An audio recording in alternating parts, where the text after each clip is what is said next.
Irmãos queridos, nós vamos abrir a palavra de Deus na carta de Paulo aos Filipenses. Carta de Paulo aos Filipenses. E vamos ler apenas um versículo. Filipenses capítulo 4, versículo 4.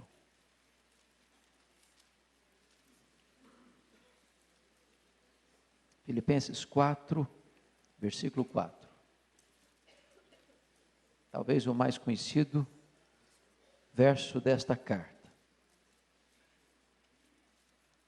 Paulo estava preso em Roma quando escreveu esta carta.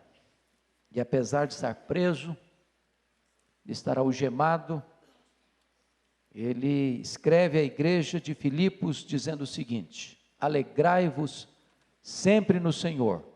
Outra vez digo, alegrai-vos. Toda a igreja comigo. Alegrai-vos sempre no Senhor. Outra vez digo, alegrai-vos. Amém? Eu quero pedir permissão a você para lhe fazer uma pergunta bem particular, uma pergunta bem pessoal.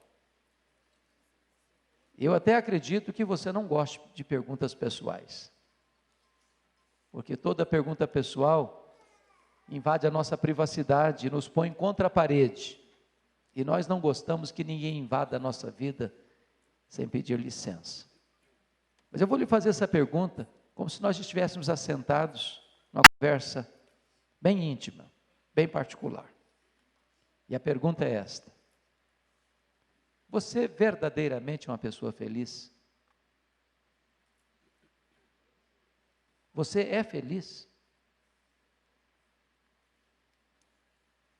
Eu sei que você não precisa ter muita pressa para responder essa pergunta, porque ela não é tão simples e ela não é tão óbvia como parece. Eu vou explicar. Nós estivemos em 1991 na missão Quassisabanto, na África do Sul, e uma pessoa que nos acompanhava perguntou à esposa de um missionário daquela missão: você é submissa ao seu marido? Pergunta complicada. E a resposta foi inteligentíssima. Ela respondeu assim: eu posso garantir para você que meu marido me ama, mas se eu sou submissa a ele ou não, essa pergunta não tem que ser feita a mim, tem que ser feita a ele.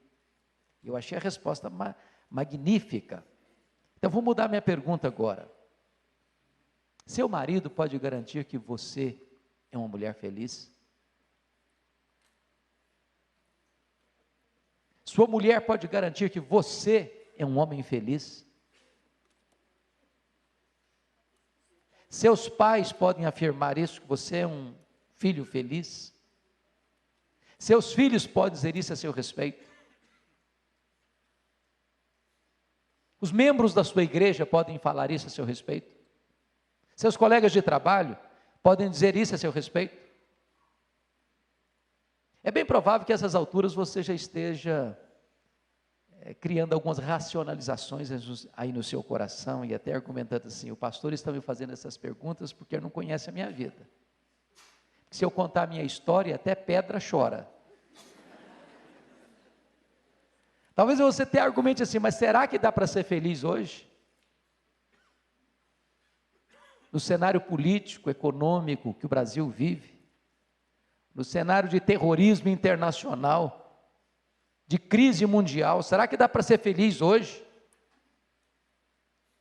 E quando eu penso nisso, me lembro que Paulo escreveu esta carta, como disse, não hospedado num hotel 5 estrelas em Roma. Ele escreveu esta carta de uma prisão, algemado, no corredor da morte, na antessala do martírio. E ele escreve assim: alegrai-vos sempre no Senhor. Outra vez digo, alegrai-vos. E ele nos ensina 3 verdades aqui. Primeiro, a alegria não é uma opção. A alegria é uma ordem, é um mandamento. O verbo está no imperativo. A alegria não é nem substantivo aqui, é um verbo no imperativo: alegrai-vos. Isso me mostra que ser uma pessoa triste é um pecado. É um pecado de desobediência. Há uma ordem expressa de Deus. Isso porque o evangelho que alcançou você é boa nova de grande alegria. O reino de Deus que está dentro de você é alegria no Espírito Santo. O fruto do Espírito é alegria. E a ordem de Deus é alegrai-vos. Mas a grande pergunta é: alegrar-se quando? E Paulo responde: alegrai-vos sempre. Sempre. O que significa isso? Que a alegria do cristão, além de imperativa, ela é também ultra circunstancial. Não depende de circunstância. Porque estar feliz quando está tudo bem, até o ateu consegue. O grande desafio é ser feliz apesar das circunstâncias adversas. Sabem por quê? Porque a alegria do cristão não é um sentimento. A alegria do cristão não é uma emoção. A alegria do cristão não é apenas presença de coisas boas, nem apenas ausência de coisas ruins. A alegria do cristão é uma pessoa. A alegria do cristão é Jesus. Quem tem Jesus é uma pessoa feliz. Quem não tem Jesus não é uma pessoa feliz. Por isso a alegria do cristão é imperativa, é ultra circunstancial e ela é também cristocêntrica. Agora, irmãos, vamos admitir uma coisa. Nem todas as pessoas crentes e nem todas as pessoas salvas estão desfrutando plenamente desta alegria. Isso é uma constatação. Basta você olhar para o semblante de alguns crentes. Basta você bater um papo com as pessoas que são crentes. E parece que é uma aura de tristeza no rosto de muitas delas. O que está acontecendo? Quem é que está saqueando esta alegria? Quem é que está roubando essa alegria? Eu me lembro lá de 1 Samuel 30, quando Davi chega com seus 600 homens a Ziclag, e constatam que a cidade tinha sido invadida, saqueada, ferida e queimada pelos amalequitas. E Davi chorou muito ao ver essa cena. Seus homens queriam matá-lo, mas diz a Bíblia que Davi se reanima no Senhor seu Deus, que Davi chora, que Davi ora, que Davi pede instrução para Deus, o que ele devia fazer diante daquele ataque. E Deus responde para Davi o seguinte: Davi, persegue o inimigo que atacou você, e tudo que o inimigo tomou de você, você vai trazer de volta. O Deus que nós servimos é o Deus da restituição. Talvez a alegria que foi roubada do seu coração, a paz que foi tirada da sua alma, a harmonia que foi roubada do seu casamento, a falta de entendimento, o entendimento que a comunhão que tinha lá dentro da sua casa foi tirada. Deus é poderoso nesta noite para restituir tudo isso a você. É por isso que eu gostaria que você, com a Bíblia aberta no texto, pudesse olhar comigo quais são esses ladrões que estão roubando a nossa alegria. Cada capítulo desta carta aos Filipenses trata de um ladrão diferente. Então vamos ver o primeiro ladrão. A sua Bíblia aberta, capítulo 1, versículo 12. Paulo diz assim, eu queria que você lesse, porque só eu falando, quando você mesmo lê, você encoraja o seu coração. Então vamos lá, versículo 12, 1:12, vamos juntos? Quero ainda, irmãos, cientificar-vos de que as coisas que me aconteceram têm antes contribuído para o progresso do Evangelho. Preste atenção, as coisas que me têm acontecido. As coisas que nos acontecem são as circunstâncias da vida. E as circunstâncias da vida são o primeiro ladrão da alegria. Sabem por quê? Porque as coisas acontecem com você, querendo você ou não, gostando você ou não, planejando você ou não. As coisas acontecem à revelia da sua vontade, ao arrepio do seu querer. E essas coisas às vezes acontecem subitamente, sem mandar telegrama, sem tocar campainha, sem mandar aviso prévio, e às vezes essas coisas chegam e transtornam a sua vida. Quer um exemplo? Você vai para o médico para o exame de rotina, e de repente constata que está com uma doença grave, talvez até incurável na perspectiva da medicina. Você cria um filho com todo o desvelo, de repente ele se torna um adolescente rebelde, e escarnece de tudo aquilo que você ensinou para ele. Você tem um casamento estável, bonito, fiel, 5, 10, 15, 20 anos de harmonia, de amor, de respeito, de afeto. De repente, um caso, uma traição, uma punhalada nas costas, uma separação amarga, um divórcio doloroso. De repente você tinha um amigo achegado, do peito, com quem você contava, que estava do seu lado, nas horas alegres, nas horas tristes. Quando todos iam embora, ele ainda chegava para lhe dar um abraço, para estar do seu lado. De repente esse amigo apunhala você pelas costas, puxa o seu tapete, trai você. Circunstâncias.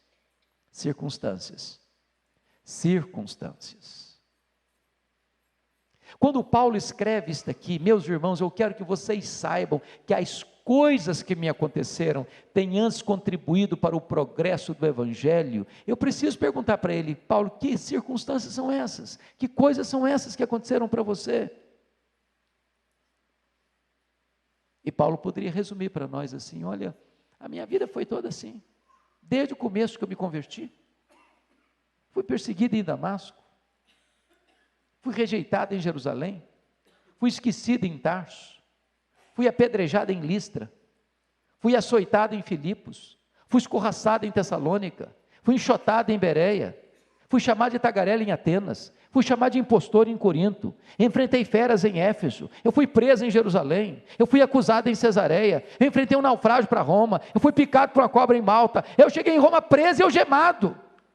Mas eu quero que vocês saibam que as coisas que me aconteceram têm antes contribuído para o progresso do Evangelho. Esse homem não crê em acaso, esse homem não crê em sorte, esse homem não crê em azar, esse homem crê que a mão de Deus dirige o seu destino. Ele relata aqui no capítulo 1, porque ele estava preso, 3 coisas aconteceram. Primeiro, as igrejas foram mais encorajadas a pregar, porque eles olharam, esse Paulo está trabalhando mais preso do que nós aqui soltos. O que é isso? Vamos nos mexer. Vamos fazer a coisa acontecer, porque não é possível que esse homem preso trabalhe mais do que a gente. Porque Paulo estava preso, ele diz que toda a guarda pretoriana tomou conhecimento das suas cadeias em Cristo. O que significa isso? Significa que Paulo evangelizou toda a guarda pretoriana. O que era a guarda pretoriana? Era a guarda de elite do imperador. Eram 16 mil soldados da mais alta patente. Paulo jamais teria alcançado aqueles soldados na casa de César, se ele não tivesse lá dentro preso. Ele ficou 2 anos preso, em 3 turnos por dia, um soldado da guarda pretoriana tinha que ficar algemado com ele. E o que Paulo fez com esses soldados? Evangelho neles, evangelho neles, evangelho neles. Depois de 2 anos, toda a guarda pretoriana estava evangelizada. Nero não sabia, mas Deus o havia constituído em presidente das missões estrangeiras do império, botando dentro do palácio, lá dentro da sua guarda, seu quartel-general, o maior missionário da igreja. Porque Paulo estava preso, em terceiro lugar, ele não podia visitar as igrejas. O que ele fez? Começou a escrever cartas, as cartas da prisão, Efésios, Filipenses, Colossenses, Filemon. Irmão, se Paulo estivesse solto, talvez nós não teríamos essas joias preciosas na nossa Bíblia. Entenda uma coisa, quando você pensa que a sua vida está de ponta cabeça, que o mar está muito agitado e o seu barco está sem controle nesse mar revolto, saiba de uma coisa: Deus está dirigindo o seu destino. olhe para as circunstâncias da vida na perspectiva da soberania de Deus. Do contrário, as circunstâncias podem roubar sua alegria. Mas confira comigo o capítulo 2, versos 3 e 5. Vamos ler juntos, por favor? Capítulo 2, 3 a 5, vamos lá? Nada façais por partidarismo ou vanglória, mas por humildade, considerando cada um os outros superiores a si mesmo. Não tenha cada um em vista o que é propriamente seu, senão também cada qual o que é dos outros. Tende em vós o mesmo sentimento que houve também em Cristo Jesus. O segundo ladrão da alegria são as pessoas. E eu preciso admitir uma coisa: nós sofremos mais por causa de gente do que por causa de coisas. As pessoas nos fazem sofrer mais do que as circunstâncias. Sabem por quê? Porque as pessoas nos decepcionam. E nós decepcionamos as pessoas. Nós não somos perfeitos. Nós não viemos de uma família perfeita. Nós não nos casamos com uma pessoa perfeita. Nós não temos filhos perfeitos. Nós não frequentamos uma igreja perfeita. Consequentemente, nós vamos ter queixas uns dos outros. Nós vamos ter motivos de queixas uns dos outros. Desta forma, é absolutamente imperativo nós exercermos perdão, se nós quisermos ter saúde emocional e espiritual. O perdão é vital. Agora eu preciso dizer para você que o perdão não é fácil, mas o perdão é necessário. Eu estou convencido disso. É mais fácil pregar sobre perdão do que perdoar. Falar sobre perdão não é difícil. O grande desafio é perdoar quem machuca você, quem fala mal de você, quem prejudica você. O perdão é tão necessário, irmãos, que Jesus Cristo foi categórico: se você não perdoar, você não pode orar. A Bíblia chega a ponto de dizer o seguinte: se o marido não viver bem com a mulher dele, as orações dele são interrompidas. Você pode ser o homem mais espiritual no templo, se lá na sua casa você vive mal com a sua mulher, as suas orações são interrompidas. Jesus Cristo diz o seguinte: se você não perdoar, você não pode trazer a sua oferta ao altar, você deve deixar a oferta no altar, ir lá reconciliar com a pessoa, depois você volta e faz a oferta, porque antes de Deus receber a oferta, Ele precisa receber o ofertante. Se você não perdoar, você não pode ser perdoado. Se você não perdoar, você é entregue aos verdugos da consciência, aos flageladores da alma. Se você não perdoar, você não tem paz. Não tem paz.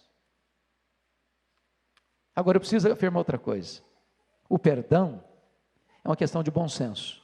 De bom senso. De bom senso. Sabe por quê?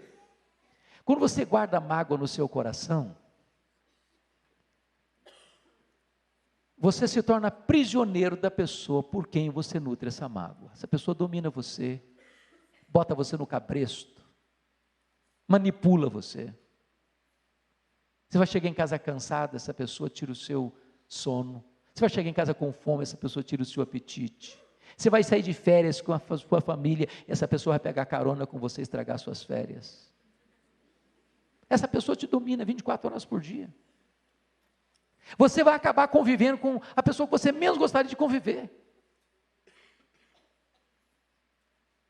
Alguém já disse com razão que mágoa é autofagia. É a mesma coisa de beber veneno pensando que o outro é quem vai morrer. A mágoa destrói você. Portanto, perdão é a carta de alforria. Porque o perdão liberta. Porque o perdão restaura. Porque o perdão cura. Porque o perdão é a faxina da mente, a asepsia da alma, a libertação do coração. Eu não sei se você tem alguma pendência para resolver. Tem gente que guarda mágoa há anos, anos. Eu conheço famílias que as pessoas enfrentam esse problema décadas. Há pouco tempo uma mulher me disse que odiou a mãe dela 50 anos.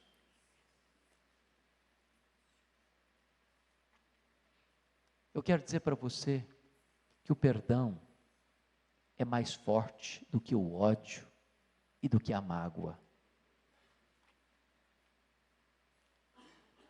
Eu tive que lidar com isso de uma maneira muito dura, muito dura. Eu tive um irmão assassinado pelo primo da sua mulher. Uma morte cruel, 11 golpes de faca. Meu irmão tinha acabado de fazer 27 anos, cheio de sonhos, cheio de ideais. Uma pessoa criada conosco. E o golpe é violento demais. Eu já perdi outros irmãos, Arival, por morte natural. Meus pais já faleceram. Todo luto dói, todo luto dói. Mas quando você perde alguém da sua família, assassinado por alguém que você criou-se junto com ele, por motivo fútil, é uma dor indescritível. Mas a primeira palavra que Deus pôs na minha boca depois do impacto da notícia foi esta: eu perdoo o assassino. Porque eu não tinha opção, eu estava começando meu ministério, o ano que eu fui ordenado. Se eu não perdoasse, eu teria adoecido. Se eu não perdoasse, a minha vida teria se transformado no inferno. Se eu não perdoasse, eu teria que abandonar o ministério. Mas eu posso lhes garantir que o perdão é maior do que o ódio. O perdão cura, o perdão restaura, o perdão liberta. A igreja de Filipos era uma bênção. Portão para fora era uma bênção, portão para dentro era um problema. Tinha crente na igreja que só pensava nele mesmo. Tinha crente que queria os holofotes em cima dele, vanglória. Tinha crente que dizia: só se o meu grupo tiver em ascensão, partidarismo. Tinha gente que só pensava nos seus interesses particulares. Paulo diz: não pense no que é propriamente seu, mas também no que é dos outros. Paulo diz para os crentes: tende em vós o mesmo sentimento que houve também em Cristo Jesus. O que significa isso, irmãos? O que significa isso?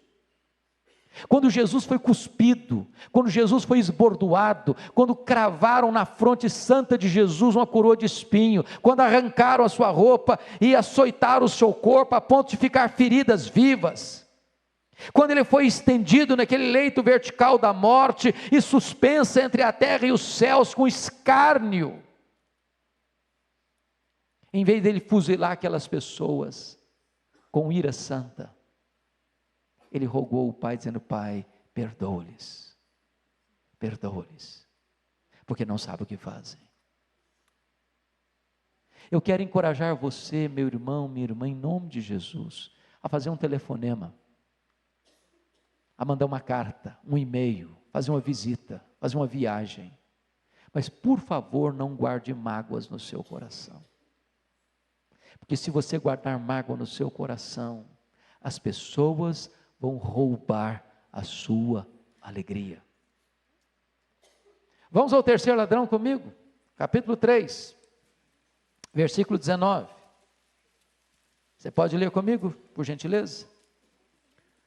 O destino deles é a perdição, o Deus deles é o ventre, e a glória deles está na sua infâmia, visto que só se preocupam com as coisas terrenas. Eu acho que esse ladrão aqui em São Paulo não existe mais.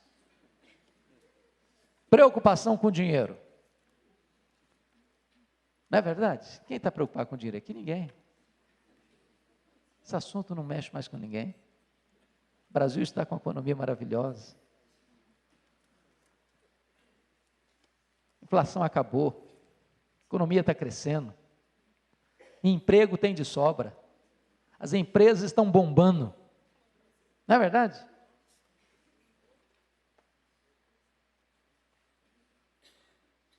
Preocupação com dinheiro. Irmãos queridos, parece que a alavanca que move o mundo é o dinheiro. O Deus mais adorado no mundo é o dinheiro. É o dinheiro. Por dinheiro as pessoas matam, por dinheiro as pessoas morrem, por dinheiro as pessoas casam, por dinheiro as pessoas descasam, por dinheiro as pessoas corrompem, por dinheiro as pessoas são corrompidas, por dinheiro as pessoas mentem, por dinheiro as pessoas vendem a alma ao diabo. Paulo diz que algumas pessoas só se preocupam com as coisas terrenas. Elas vivem por causa do dinheiro. O que move o coração delas é o dinheiro. Como é que você justifica toda a corrupção que medra, graça, sopita na nação brasileira, a não ser amor ao dinheiro?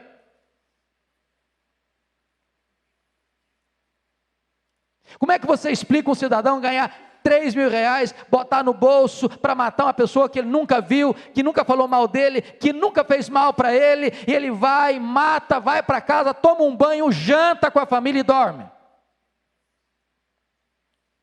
Dinheiro. Amor ao dinheiro. Só se preocupam com as coisas terrenas. Nós vivemos uma sociedade muito complicada, né? Nós vivemos uma diferença assim interessantíssima nos dias de hoje, por causa da globalização. Nós vivemos num mundo global. Nós somos um mundo global. Quando a bolsa de Nova York, de Tóquio, de Singapura dá um problema lá, dá uma tremida lá, você sente os abalos no seu bolso, aqui e agora. Esse é um fato. Tonsini, no seu livro Lado Oculto da Globalização, disse que nessa economia global, a riqueza se concentra nas mãos de poucos. Ele disse que mais de 50% da riqueza do planeta está nas mãos de pouco mais de 100 empresas particulares. Toyota, GM, Walmart. Há empresas mais ricas do que países. E nessa economia global, as empresas querem mais do seu tempo e mais do seu dinheiro. Se você vai se arrebentar, se a sua família vai se arrebentar, não interessa, essa máquina tem que girar. E aí, se exige também das pessoas, o quê? Que elas consumam mais, o consumismo, e as pessoas, então, elas entram de cabeça nessa questão do consumismo. Por exemplo, na década de 50, nós consumíamos 5 vezes menos do que consumimos hoje. 5 vezes menos, não éramos menos felizes por isso não. Na década de 70, 70% do orçamento de uma família vinha de uma única renda. Hoje, mais de 70% das famílias dependem de 2 rendas para manter o mesmo padrão. Sabe por quê? Porque o luxo do ontem tornou-se necessidade do hoje. É muito engraçado isso. Muito engraçado. Eu já vi criança que não sabe falar papai e mamãe ainda, ganhando um telefone celular. É muito engraçado. Hoje, quando um menino de classe média nasce, ele já tem mais brinquedo que ele consegue brincar a vida inteira. Você já viu o quarto de menino, de gente de classe média? Já viu? Hoje a gente tem prateleira do chão ao teto. Um menino ganha um presente hoje, ele brinca longas 2 horas, encosta no canto e vira sucata e quer outro. E se você não der, ele entra em crise emocional, você tem que levar para o psicólogo.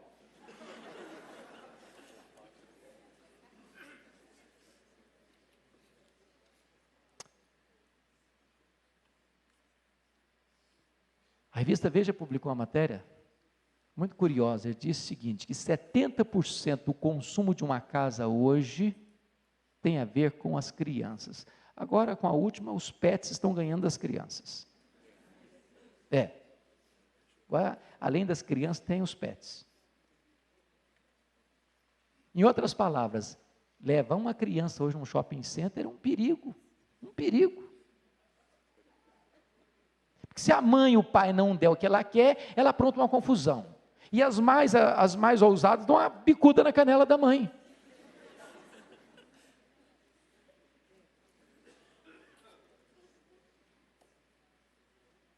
O apóstolo Paulo, quando tratava dessa questão de dinheiro, diz o seguinte, que aqueles que querem ficar ricos, porque notem isso, amor ao dinheiro não tem a ver com riqueza não, gente. Uma pessoa pode ser rica e não amar o dinheiro, uma pessoa pode ser pobre e amar o dinheiro. Por isso diz os que querem ficar ricos. Quem quer ficar rico porque não é rico ainda. Agora tem gente que quer ser mais rico ainda. Ele diz, quem quiser ficar rico, as que querem ficar rico, caem em tentação e cilada e atormentam a sua alma com muitos flagelos. Ele diz, nós não trouxemos nada do mundo, nós não vamos levar nada do mundo, portanto, tendo que comer, o que beber, o que vestir, com isso estejamos contentes, porque a piedade com contentamento é grande fonte de lucro, mas o amor do dinheiro é a raiz de todos os males.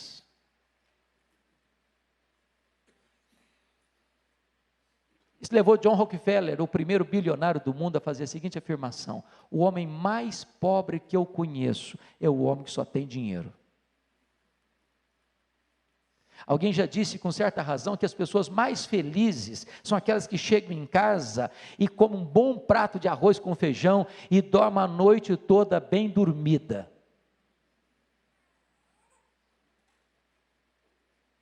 Eu já disse isso aqui certa feita, que quando John Rockefeller morreu, esse cara que foi o primeiro bilionário do mundo, um curioso foi ao cemitério, e deu um jeitinho de encostar no contador de John Rockefeller, e fez uma pergunta pessoal, e aí cara, me conta, eu estou doido para saber, quanto é que o doutor John Rockefeller deixou? O contador olhou para ele espantado e disse, cara, ele deixou tudo, ele não levou nenhum centavo. Não tem caminhão de mudança e enterro, não tem gaveta em caixão. Agora, pense nisso, irmãos. Um cara que tem 50 milhões e outro que tem 5 bilhões, 50 milhões, outro tem 5 bilhões. O que é que um pode fazer mais que o outro não faz? Tem tudo.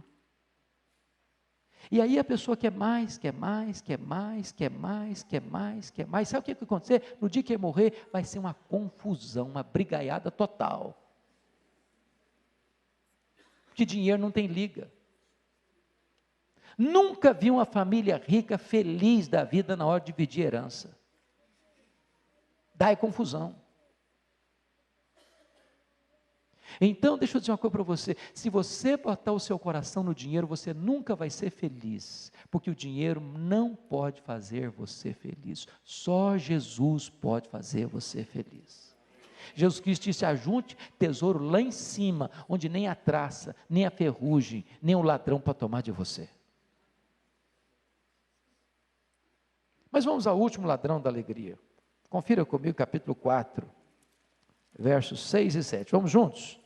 Não andeis ansiosos de coisa alguma, em tudo, porém, sejam conhecidas diante de Deus as vossas petições, pela oração e pela súplica, com ações de graças, e a paz de Deus, que excede todo entendimento, guardará o vosso coração e a vossa mente em Cristo Jesus. O último ladrão da alegria é a ansiedade. A ansiedade. Eu acho que ninguém lida com isso aqui também, não é verdade? E eu vou fazer uma perguntinha, você é uma pessoa ansiosa? Você já viu uma pessoa ansiosa hoje? Eu estou quase certo que você já viu sim, porque você já se olhou no espelho hoje antes de vir para cá. Você é daquele tipo de gente que fica roendo as unhas? Daquele tipo de gente que quando o problema está lá na China, você pensa que já está batendo na porta da sua casa? Daquele tipo de gente que não sabe viver sem problema, e que quando não tem, você cria um, porque não sabe viver sem? Eu acho que a ansiedade, irmãos, parece ser o grande mal dessa geração. Atinge crianças, adolescentes, jovens, homens, mulheres, doutores, analfabetos, crentes e descrentes. É curioso isso, mas as crianças estão ansiosas. Eu não entendo muito de educação, mas Eu, quando olho as coisas hoje, eu fico impressionado, porque na nossa época de infância, menino brincava. Hoje, menino faz 3 anos, a gente bota uma agenda para ele, tem aula de inglês, de natação, de Kumon, de não sei o quê, que não sei o quê, que não sei o quê, que não sei o quê, que a meninada fica maluca. Está muita agenda. As crianças estão estressadas.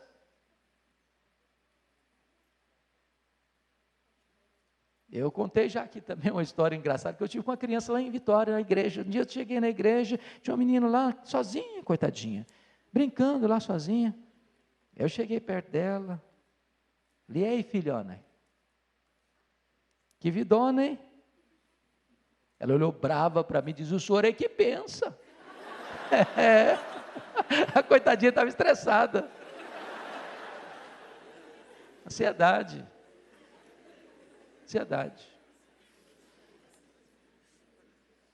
Jesus Cristo foi muito claro sobre isso, dizendo o seguinte, que a ansiedade, ela é inútil. É inútil. Porque por mais ansioso que você esteja, você não pode acrescentar à sua vida um côvado, nem 45 centímetros no curso da sua vida. Você não consegue acrescentar. Ela é prejudicial, porque ansiedade é você se ocupar de um problema agora que ainda não está acontecendo. É sofrer antecipadamente. Está provado que 70% dos assuntos que nos deixam ansiosos nunca vão acontecer. Aí a gente sofre desnecessariamente. E se acontecerem, você sofre 2 vezes. Já sofreu antes, vai ter que sofrer na hora que o problema chegar. Só com um detalhe, já perdeu as forças, já gastou toda a energia lá atrás, desnecessariamente. Mas a ansiedade, ela é um claro sintoma de incredulidade, porque Jesus Cristo disse, os gentios que não conhecem a Deus, é que se preocupam com todas essas coisas, que comeremos, que beberemos, com que nos vestiremos. Em outras palavras, sabe por que nós ficamos ansiosos? Porque num dado momento a gente desconfia, tem medo, duvida, que Deus esteja no controle, que Deus seja suficientemente poderoso e bom para cuidar da nossa vida. Como é que você cura a ansiedade? Qual o remédio para a ansiedade? Paulo nos dá a dica aí. Não andeis ansiosos de quê? De coisa alguma. Ora, mas só falar isso não resolve. Qual é a solução? Em tudo, porém, sejam conhecidas diante de Deus as vossas petições, pela oração, pela súplica, com ações de graças. Se você notar na língua grega, a palavra oração traz a ideia de adoração. Então, Paulo estaria falando de 3 coisas aí. O conteúdo da oração é, primeiro, você adora a Deus por quem Deus é. Segundo, você pede a Deus porque Ele é seu Pai. E terceiro, você dá graças a Deus por aquilo que Ele faz. Ora, se você adora a Deus por quem Deus é, a primeira coisa que você precisa saber é quem Deus é. Quem é Deus? Quem é o seu Deus? Qual é o tamanho do seu Deus? Quanto pode o seu Deus? Quão poderoso é o seu Deus? Quando Isaías estava pensando sobre isso, ele disse, o meu Deus é aquele que mede as águas na concha da sua mão. Pensa no Pacífico, pensa no Atlântico, pensa no Índico, pensa no mar Mediterrâneo. Deus mede tudo isso na concha da sua mão. Vá um dia à praia aqui no Atlântico e tenta esvaziá-lo com um baldinho. Quem é o seu Deus? É o que pesa o pó da terra em balança de precisão, como se estivesse pesando partículas de ouro. É o que mede os céus a palmos, que tem mais de 93 bilhões de anos-luz de diâmetro. Como se você voando a 300 mil quilômetros por segundo, demorasse nessa velocidade 93 bilhões de anos para ir de uma extremidade na outra. Deus mede isso a palmos. É o Deus que espalha as estrelas do firmamento, e por ser forte em força e grande em poder, quando as chama, nenhuma delas ia faltar. São mais estrelas do firmamento que grãos de areia de todas as praias e desertos do nosso planeta, e Deus criou todas elas, Deus conhece cada uma delas pelo nome, e quando as chama, elas não podem faltar. Quando você conhece quão grande é o seu Deus, então não tem mais espaço para ansiedade. Isso levou Tozer, A.W. Tozer, a dizer que o maior problema da igreja hoje é que ela não para suficientemente para meditar quão grande é o Deus que ela tem. O profeta Daniel diz que o povo que conhece a Deus é um povo forte e ativo. Quem é o seu Deus? Então, quando você adora este Deus, quando você põe a sua causa nas mãos desse Deus, quando você dá graças a esse Deus, em vez da ansiedade dominar o seu coração, diz o texto que a paz de Deus, que excede todo entendimento, guardará o vosso coração e a vossa mente em Cristo Jesus. A palavra guardará é montar guarda, montar sentinela. Deus bota uma soldadesca ao redor da sua cabeça e do seu coração, porque a ansiedade é um pensamento errado e um sentimento errado. Quando a ansiedade quiser entrar de novo, a cidadela da sua mente e do seu coração está protegida pela paz de Deus, que excede todo o entendimento.